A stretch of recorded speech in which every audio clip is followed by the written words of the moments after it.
నమస్తే తిరిగి వార్తలకు స్వాగతం. తణుకు కమ్మ కళ్యాణ మండపంలో మినీ మహానాడు కార్యక్రమాన్ని తణుకు శాసన రాధాకృష్ణ అధ్యక్షతన జరిగింది. ఎన్టీఆర్ విగ్రహానికి పూలమాలలు వేసి కార్యక్రమాన్ని ప్రారంభించారు. మహానాడులో టీడీపీ 43 వసంతాల ప్రస్థానం, ఆపరేషన్ సింధూర్కు మద్దతు, ఎన్టీఆర్కి భారతరత్న, కూటమి పార్టీల ఐక్యతపై తీర్మానాలు చేశారు. ఈ సందర్భంగా శాసన రాధాకృష్ణ మాట్లాడుతూ నాడు ఎన్టీఆర్ పేదల అభ్యున్నతి కోసం టీడీపీని స్థాపించారని, ఆయన ఆశయాలను చంద్రబాబు అమలు చేస్తున్నారని అన్నారు. కార్యక్రమంలో జిల్లాలో టీడీపీ అధ్యక్షుడు మంతిన రామరాజు, ఎమ్మెల్యే పీతల సత్యనారాయణ, ఎమ్మెల్యే పేరాబత్తుల రాజశేఖర్, మాజీ మంత్రి పీతల సుజాత, మాజీ శాసనసభ్యులు ముల్లపూడి వెంకటకృష్ణారావు, మంతిన సత్యనారాయణరాజు, మెంటే పార్థసారథి, వేండ్ర శ్రీనివాస్, వాయలాల సరళాదేవి తదితర టీడీపీ నాయకులు, కార్యకర్తలు పాల్గొన్నారు. పశ్చిమ గోదావరి జిల్లా తెలుగుదేశం పార్టీ తరఫున ప్రవేశపెట్టినటువంటి 6 తీర్మానాలని, ముఖ్యంగా తెలుగుదేశం పార్టీ 43 వసంతాల ప్రస్తావనలో ఏ విధంగా అభివృద్ధి సంక్షేమ కార్యక్రమాలను ఏర్పరచడం, ఏ విధంగా ఈ రాష్ట్రం కోసం ఈ పార్టీ పనిచేస్తుంది అనేది, అదేవిధంగా పెహల్గాంలో ఈరోజు మన ఉగ్రవాదుల దాడులకు వ్యతిరేకంగా మోడీ గారి నాయకత్వంలో ఆపరేషన్ సింధూర్కి మద్దతుగా, అదేవిధంగా తెలుగుదేశం పార్టీ అమరులైన వారికి భారతరత్న ఏ విధంగా ఎందుకు ఇవ్వాలనే దాని మీద ఒక చర్చా కార్యక్రమం కానీ, అలాగే కార్యకర్తల సంక్షేమం కోసం కార్యకర్తల సంక్షేమ నిధిని ఏర్పరిచి ఈరోజు ప్రతి ఒక్కరికి కూడా అండగా నిలబడుతున్న ఒక భరోసా ఇస్తున్నటువంటి లోకేష్ గారి పాత్ర మీద ఒక తీర్మానం, అలాగే కూటమి పార్టీల్లో ఈరోజు మోడీ గారు, చంద్రబాబు నాయుడు గారు, పవన్ కళ్యాణ్ గారు ముగ్గురు కూడా త్రిమూర్తులుగా ఈ రాష్ట్రాన్ని అభివృద్ధి పథకంలో నడిపే విధంగా ఏ విధంగా కృషి చేస్తున్నారు, ఈ పార్టీల ఐక్యత ఏ విధంగా ఉండబోతుందనే దాని మీద తీర్మానాన్ని ఈరోజు 6 తీర్మానాలని ప్రవేశపెట్టుకోవడం జరిగింది.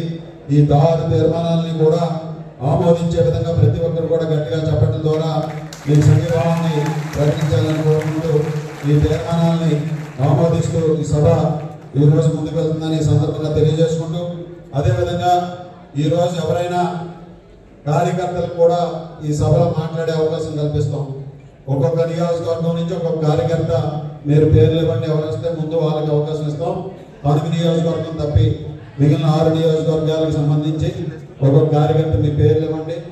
ఒక్కరు మాట్లాడిన తర్వాత, కొంతమంది మాట్లాడిన తర్వాత మీకు కూడా అవకాశం కల్పిస్తామని సందర్భంగా తెలియజేసుకుంటూ, ఈరోజు ముఖ్యంగా మన తెలుగుదేశం పార్టీలో భీమవరం నియోజకవర్గం నుంచి ముందుగా ఆంధ్రప్రదేశ్ తెలుగుదేశం పార్టీ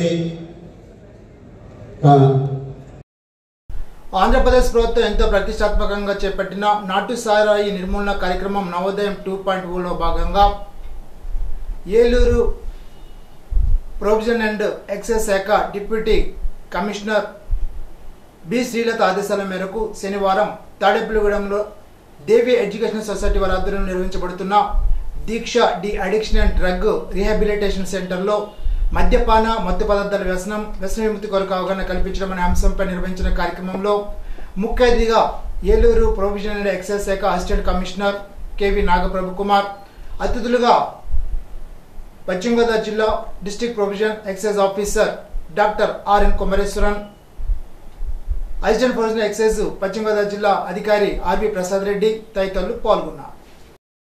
ఇప్పుడు తూర్పుగోదావరి జిల్లా వార్తలు. రాజమండ్రిలోని R&B కంపోస్ట్ యార్డ్ సమీపంలో ప్రజలు దశాబ్ద కాలంగా ఎదుర్కొంటున్న దుర్వాసన సమస్యకు శాశ్వత పరిష్కారం చూపిస్తున్నామని సిటీ ఎమ్మెల్యే ఆదిరెడ్డి శ్రీనివాస్ చెప్పారు.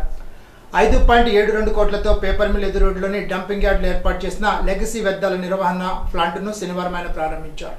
ఈ సందర్భంగా ఎమ్మెల్యే ఆదిరెడ్డి శ్రీనివాస్ మాట్లాడుతూ బయో ట్రీట్మెంట్ అయ్యాక చిన్న వ్యర్థం కూడా ఉండదని అన్నారు. రాష్ట్రం, కేంద్రం, నగరపాలక సంస్థ సహకారంతో ఈ కార్యక్రమం చేపట్టినట్లు తెలిపారు. ప్లాంట్ ఏర్పాటు 6 నెలల్లో పూర్తవుతుందని, అక్టోబర్ నాటికి స్థానిక 42, 45, 46 వార్డుల ప్రజలు దుర్వాసన నుంచి ఉపశమనం పొందుతారని అన్నారు. తెలుగు సాహిత్యం, సాంస్కృతిక వైభవం విరాజిల్లిన రాజమహేంద్రవరానికి తెలుగు విశ్వవిద్యాలయం పునరుద్ధరణలో మంత్రి కందుల దుర్గేష్ పాత్ర అభినందనీయమని పలువురు సాహితీవేత్తలు, భాషాభిమానులు, గోదావరి జిల్లాల ప్రజలు కొనియాడారు. గత ప్రభుత్వం ఈ సాహిత్య పీఠంపై దృష్టి పెట్టకపోవడంతో శిథిలావస్థకు చేరుకొని చీకటి సంతరించుకున్న నేపథ్యంలో చారిత్రక, సాంస్కృతిక కళారాజధాని రాజమహేంద్రవరానికి వెలుగులు తెచ్చేందుకు విశ్వవిద్యాలయ సాధనకు తనదైన శైలిలో మంత్రి కందుల దుర్గేష్ చేసిన విశ్వ ప్రయత్నాలకు మార్గం సుగమమైంది. విశ్వవిద్యాలయ ఆవశ్యకతను పలుమార్లు కేబినెట్ దృష్టికి తీసుకెళ్లి విజయవంతం కావడంలో సఫలీకృతులయ్యారు. ఇప్పుడు ఏలూరు జిల్లా వార్తలు. రైతులకు ఎటువంటి ఇబ్బంది వచ్చినా దాన్ని పరిష్కరించడానికి ప్రయత్నం చేస్తున్నామని రాష్ట్ర వ్యవసాయ శాఖ మంత్రి కె అచ్చెన్నాయుడు అన్నారు. శుక్రవారం కలెక్టరేట్లోని గోదావరి సమావేశ మందిరంలో రాష్ట్ర భూ నిర్మాణ సమాచార పౌర సంబంధాల శాఖ మంత్రి కొలుసు పార్థసారథితో కలిసి రాష్ట్ర వ్యవసాయ శాఖ మంత్రి కె అచ్చెన్నాయుడుతో కలిసి పత్రికల సమావేశంలో పాల్గొన్నారు. గత 5 ఏళ్లు రైతులకు ఎన్ని ఇబ్బందులు వచ్చినా గత ప్రభుత్వం పట్టించుకోలేదని, కనీసం రైతు సంఘాలను ప్రభుత్వం కలవలేదని అన్నారు. రైతుల ఆశీర్వాదంతో కూటమి ప్రభుత్వం ఏర్పడిందని అన్నారు. అధికారంలోకి వచ్చిన 10 నెలల్లో 140 కోట్ల స్థిరీకరణ నిధి పెట్టి ఇప్పటికే 80 కోట్లు ఖర్చు చేశామని తెలిపారు. ఆపరేషన్ కాగా తక్షణం నిలిపివేయాలని, అమాయక గిరిజనులపై నక్సట్ల పేరుతో కేంద్ర ప్రభుత్వం చేసిన మరణకాండను ఆపాలని రౌండ్ టేబుల్ సమావేశంలో వక్తలు డిమాండ్ చేశారు. శనివారం భారత communist party CPI Eluru area సమితి ఆధ్వర్యంలో ఏరియా కార్యదర్శి ఉప్పులూరు హేమశంకర్ అధ్యక్షతన ఆర్ఆర్పేట స్ఫూర్తి భవనంలో రౌండ్ టేబుల్ సమావేశం నిర్వహించారు. సమావేశంలో వివిధ రాజకీయ పార్టీలు, ప్రజా సంఘాలు, కార్మిక సంఘాల నాయకులు, ప్రతినిధులు పాల్గొన్నారు. ఈ రౌండ్ టేబుల్ సమావేశంలో పాల్గొన్న సిపిఐ రాష్ట్ర కార్యవర్గ సభ్యులు డేగా ప్రభాకర్ మాట్లాడుతూ ఆపరేషన్ కవర్ పేరిట అటవీ ప్రాంతంలో విలువైన ఖనిజ సంపదను కార్పొరేట్ కంపెనీలు కట్టబెట్టేందుకు కేంద్రంలోని మోడీ, అమిత్ షా ప్రయత్నం చేస్తున్నారని విమర్శించారు. దేవరపల్లిలో జరిగిన రోడ్డు ప్రమాదంలో భార్యాభర్తలు మృతి చెందారు. వీరు బంధువుల ఇంటికి వెళ్లి తిరిగి వస్తుండగా వెనక నుంచి లారీ ఢీకొనడంతో వారు అక్కడక్కడే మృతి చెందారు. మృతులు గోపాలపురం గ్రామానికి చెందిన వారిగా గుర్తించారు.